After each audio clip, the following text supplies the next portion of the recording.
Saatnya Anda dengar dan bicara di Pro 1 RRI Merauke, kanal informasi dan inspirasi.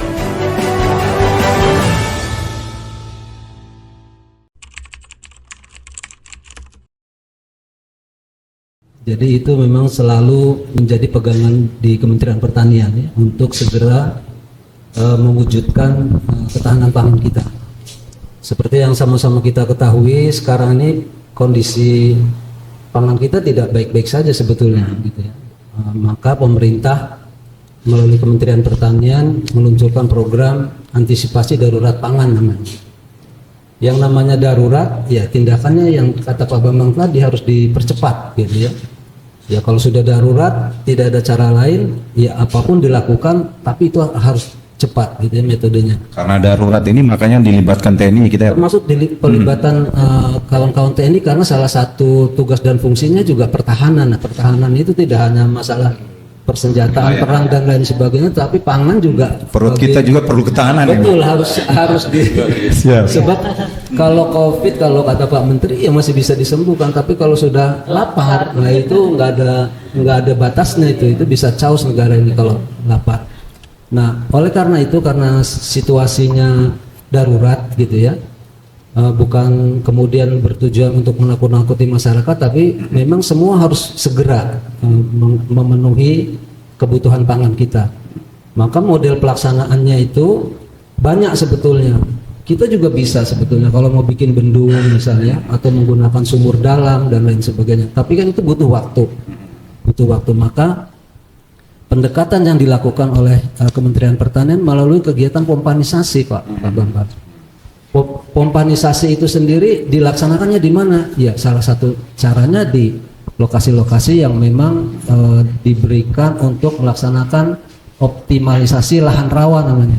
Jadi program ini optimalisasi lahan rawa, bukan lahan pertanian. Jadi ada spesifikasi jenis lahannya ya, optimalisasi lahan rawa. Nah, salah satu cara mengambil air secara cepat ya pompa begitu. Makanya Pak Menteri tahun ini ya, tahun anggaran semester pertama itu mengalokasikan anggaran luar biasa besar untuk ketersediaan pompa sampai 36.000 di seluruh Indonesia ya. Dan nanti akan ada ABT lagi dan juga masih berkisaran tentang bagaimana mendistribusikan pompa dalam jumlah yang jauh lebih besar lagi. Sangat siap ya kalau saya lihat, karena alat-alat yang diberikan oleh pemerintah itu selama ini juga sudah digunakan oleh masyarakat. Persoalannya itu satu, percepatan menggunakannya, kemudian yang kedua merawatnya, itu persoalan utamanya sebetulnya. Jadi mereka tidak asing dengan traktor roda 4 misalnya John Deere, kemudian traktor roda 2 combine harvester untuk panen, kemudian transplanter, kemudian ada lagi selain alat-alat yang digunakan untuk tanam jagung misalnya ya, dengan seed seed planter dan lain sebagainya, mereka nggak asing sebetulnya. Masyarakat sudah siap. Selain itu juga Pak Bambang, selain alat dan mesin pertanian modernisasi dilakukan, juga pengenalan terhadap varietas, mereka juga sudah tidak asing lagi dengan varietas-varietas yang diintroduksi oleh BSIP dalam hal ini, oleh Kementerian Pertanian. Jadi bahkan varietas-varietas barunya mereka sudah tahu di sini. Contoh misalnya Impari 48 yang tahan blast, itu mereka udah paham. Juga Impari 47 yang tahan wereng udah tahu. Dari mana saya tahunya? Mereka meminta Pak Hari, saya minta Impari 47 dong untuk tahan wereng. Juga meminta Cakrabuana misalnya yang memang umurnya lebih pendek gitu ya. Jadi mereka sudah sangat siap untuk. Jadi begini, programnya itu kan sebetulnya berkaitan dengan ketahanan pangan sudah lama dilakukan ya. Tadi pencetakan sawah 2006 sampai 2016, kemudian juga ada MIRE dan MIVE. Jadi sudah ada food estate, sudah dikenalkan oleh pemerintah dan masyarakat sudah paham itu. Nah, bedanya dengan yang sekarang karena situasinya memang darurat tadi, maka ditetapkanlah Merauke kembali sebagai areal atau sentra produksi melalui percepatan tadi yang kata Pak Pak Bambang. Itu yang dilakukan oleh pemerintah sekarang ini gitu ya. Tentu alat-alat yang sudah diberikan masih banyak, tapi kan kondisinya sudah, ya alat sudah 7 tahun, umurnya biasanya kan tidak maksimal lagi tuh fungsinya, maka dikasihkan lagi lah alat baru lagi sekarang ini begitu. Jumlahnya cukup banyak menurut saya yang diberikan. Jadi Bapak Ibu sekalian, di dalam program kegiatan ini saya sudah lihat desain yang dibuat oleh Dinas Pertanian Tanaman Pangan yang dipimpin oleh Bu Josefa. Itu sudah ada beberapa daerah ya, kampung yang memang dilibatkan contoh di Kamangi, kemudian di Bokem, itu kampung-kampung yang memang dihuni oleh kampung lokal. Dan jujur ya, saya komunikasi dengan mereka mungkin baru 2-3 kali. Saya tertarik dengan mereka gitu ya, passion mereka terhadap kegiatan atau program pemerintah ini hampir sama dengan kawan-kawan yang ada di wilayah lain. Passionnya itu kelihatan gitu. Ketika kita mengadakan sosialisasi, mereka datang Pak, dan tidak sungkan bertanya gitu ya, bertanya bagaimana cara melaksanakan kegiatan ini, termasuk mengkritisi apa saja yang harus dilakukan di lokasi mereka gitu ya. Mereka yang paham, contoh di Bokem, mereka menjelaskan ke kami ada lahan yang dimiliki oleh mereka 200 hektar dan itu sifatnya masam. Jadi mereka curious gitu, ingin tahunya itu luar biasa menurut saya. Dan ini modal besar menurut saya bagi masyarakat lokal ketika perasaan ingin tahunya itu timbul. Nah ini yang nanti perlu pendampingan menurut saya. Di lokasi Bokem itu ada penyuluh yang sangat militan, sudah mendampingi mereka cukup lama, dan itu menjadi alat untuk kita semua menderaskan gitu ya, menderaskan inovasi teknologi yang lain. Kebetulan juga saya menawarkan, mau nggak ngembangkan ayam KUB misalnya, ayam unggul kampung kampung unggul Badan Litbang. Saya ceritakan ke mereka. Kemudian juga saya tawarkan, mau ngembangin bebek nggak? Kita punya varietas-varietas atau jenis-jenis bebek yang luar biasa. Ada ketertarikan itu. Cuman di benak mereka kalau saya bayangkan mungkin masih seputaran modalnya dari mana? Itu pertanyaan besarnya gitu ya. Jadi dari Ibu Josefa nantinya itu. Itu menurut saya diawali dari rasa ingin tahu itu, ini modal besar menurut saya untuk bisa mendorong mereka terlibat di dalam banyak kegiatan dan program pemerintah. Itu bagus menurut saya.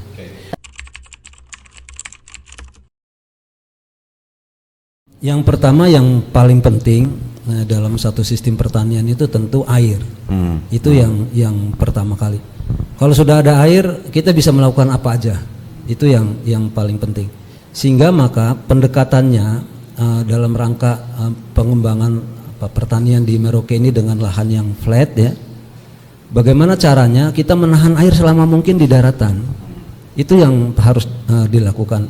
Maka kalau kita lihat bagaimana BWS membangun pintu-pintu, itu bisa ini diartikan bahwa memang air harus ditahan selama mungkin di daratan, sambil nanti pada musim-musim tertentu menunggu pasang besar, air mendorong masuk ke dalam, tetapi karena ada air tawar di daratan itu, air asinnya tidak akan masuk. Nah itu yang pertama harus dilakukan di Merauke ini.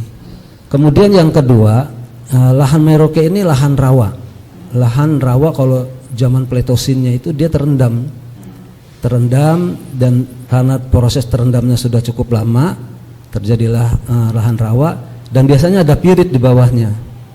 Ada pirit di bawahnya. Nah pirit ini kalau secara kimia tanah, kalau tersingkap, teroksidasi, dia jadi masam dia.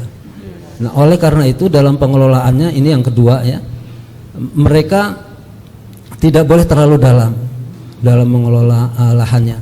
Ada lahan-lahan yang memang lahannya tergolong lahan mineral, itu bisa menggunakan jonder yang besar misalnya, bisa dilakukan ya. Tetapi pada lahan-lahan tertentu yang kandungan piritnya itu dangkal, sebaiknya tidak menggunakan jonder besar itu tadi atau menggunakan TR2. Yang menarik Pak Bambang, kemarin Pak Bupati dengan sangat luar biasa menurut saya, beliau bisa menceritakan sejarah bagaimana beliau berkomunikasi dengan para ahli dari Belanda, didatangkan langsung ke sini oleh Pak Bupati dan diminta untuk menjelaskan bagaimana mengelola lahan di Merauke ini. Nah, orang Belanda bilang lahan ini subur. Tadi kembali ke kalimat yang saya sampaikan, tidak boleh terlalu dalam. Nah, yang ketiga metode yang harus dilakukan kawan-kawan semua, ya harus melakukan percepatan olah lahan dan tanam menggunakan varietas yang tahan terhadap situasi kondisi yang tertentu ya. Contoh misalnya di musim ketiga itu air payau sudah mulai masuk. Kami di BSIP menyiapkan benih biosalin misalnya, ada biosalin 1, biosalin 2 yang sudah berkembang di Banten lebih dari 36.000 hektar. Kemudian kalau pengen cepat mengejar air, tanam cakrabuana, model begitu. Kalau menghadapi wereng karena kelembabannya tinggi di Merauke ini ya tanam impari 47 tadi gitu. Jadi 3 pendekatan ini menurut saya, 1 air, tahan selama mungkin di darat. Yang kedua olah tanah jangan terlalu dalam, lihat situasinya. Kemudian yang ketiga menggunakan varietas tadi pendekatannya. Dan lakukan percepatan olah lahan. Tadi Pak Jenderal sudah menyampaikan sawah yang dicetak tahun 2006 sampai 2016 banyak yang sudah bongkor lagi gitu ya. Nah, ini tidak boleh terjadi. Balik hutan lagi ini tidak boleh terjadi. Pemerintah sudah ngasih anggaran melalui Opla 40.000 hektar. Mudah-mudahan 40.000 hektar itu terolah terus. Jadi kita nggak balik lagi dari awal, nggak balik lagi ngolah terlalu dalam dan seterusnya itu Pak Bambang.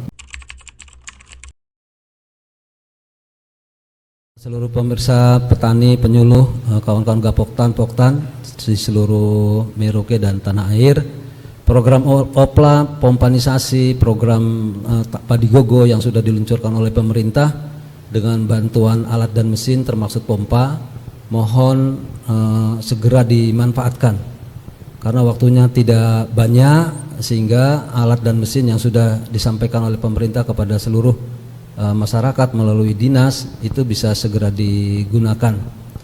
Hemat air dalam menanam, kemudian pandai-pandai memilih varietas yang cocok pada situasi dan kondisi di daerah masing-masing. Mudah-mudahan usaha Bapak Ibu semua bisa menghasilkan produksi beras yang memang diharapkan oleh pemerintah bisa naik melalui program optimalisasi lahan.